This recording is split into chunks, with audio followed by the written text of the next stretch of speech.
Bioderm na in-order ko online kasi meron siyang kasamang photo card. So ganito ang mangyayari, Bonita, ha. Kapag ang laman ng photo card ay si Ken, Stel, or si Pablo, sasampalin kita. Kapag ang laman naman ay si Justin, si Josh, or yung group photo, ako yung sasampalin mo. Buksan na natin, titignan natin kung sino sa amin ni Bonita ang masasampal.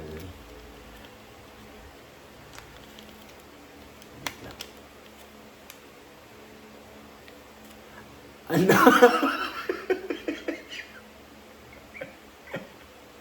Si Josh, back to back pala siya, guys. Ang ganda ng quality ng ano.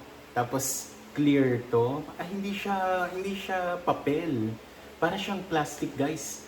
Ang ganda ng quality ng photo card ng Bioderm. So, bibili pa ulit tayo. And magpapasampal na po tayo kay Bonita. Huwag mong lalakasan ng sampal.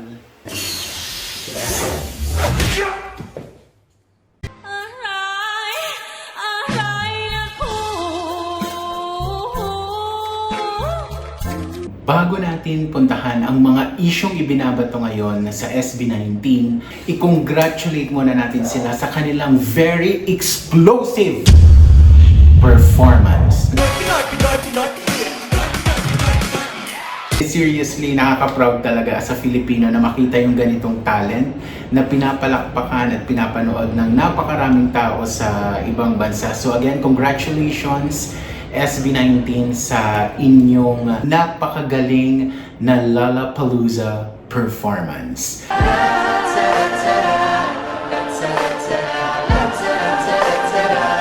Pinagtatawanan niya yun si Stel dahil nga may part sa Lollapalooza performance nila na nakahubad siya. And ito yung mga comments.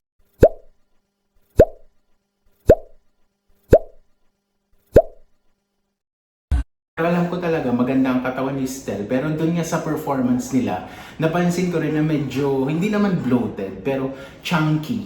Mas chunky siya kaysa doon sa mga performance before na pinakita nga niya yung katawan niya. Pero still very sexy pa rin naman, di ba, Bonsi? Very sexy pa rin, di ba, Bonsi? And habang pinapanood nga namin yung, yung performance nila ng Crimson.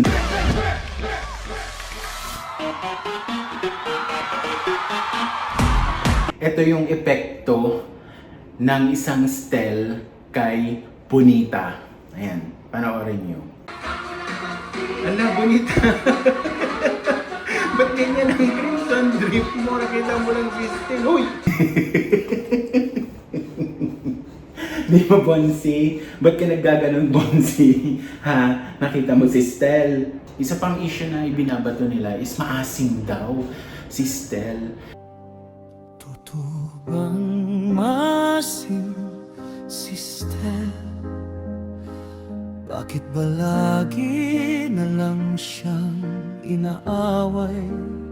Maasim ba si Stel? Di ba itanong natin kay Josh?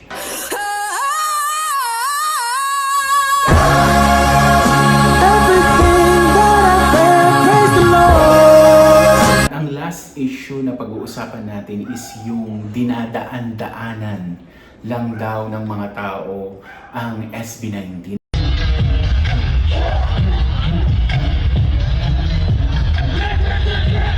Para hindi kayo magkalat ng katangahan online, number one, yung event na yan, hindi lang solo performance ng SB19. May mga stage pa na iba, may mga performers silang kasabay, and nagkataon na yung stage na pinag-performan nila, yun yung isa sa mga dadaanan para makapunta ka dun sa main stage.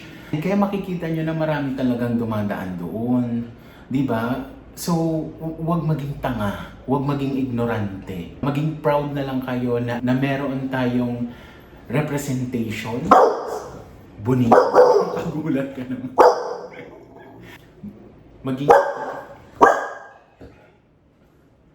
Maging proud na lang kayo na halika nga dito. And sobrang galing naman ng performance nila. Hindi naman nakakahiya. Hindi nakakahiya na sabihin na mga Pilipino yung mga yan. Pinagpapawisan na ako, Bonita. Tapusin na natin yung pagre-record. Ayan, babay na. Ito ang totoong maasim.